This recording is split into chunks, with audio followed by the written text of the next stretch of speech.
chaque pays a sa propre culture des illuminations avec des codes couleurs, des tendances, que ce soit dans les structures ou dans les couleurs de LED. On a des projets plutôt multicolores en Amérique latine. On va avoir en France des projets qui doivent toujours flasher, pétiller, alors que dans la partie scandinave, en Suède ou en Norvège, on est plutôt sur une tendance où on est au calme. Voilà, pas d'animation, de la lumière douce, chaleureuse, pas mal de sapins aussi, donc plutôt traditionnel.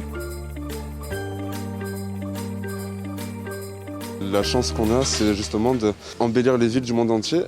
Et le fait que ça soit dans cette région, en fait, ça a ce côté un peu plaisant. Et c'est vrai que c'est un boulot original.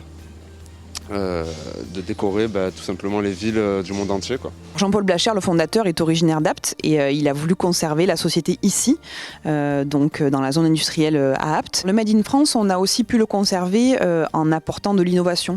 Depuis 2019, on a investi dans un parc de robots imprimantes. Donc on a vraiment le sur-mesure, la haute couture dans les ateliers de ferronnerie.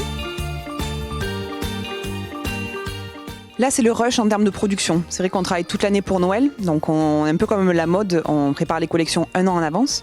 On travaille sur le design et puis à partir de février, on commence à répondre aux appels d'offres, à proposer des idées de projets sur mesure sur des thématiques différentes pour le monde entier. On a à peu près 6000 pièces sur mesure qui sont fabriquées ici à Apt dans nos ateliers, de début septembre à fin novembre. Donc là, en ce moment, on fabrique les dernières pièces qui partent directement sur les projets une fois qu'elles ont quitté les ateliers. Les décorations sont devenues des spots à selfie.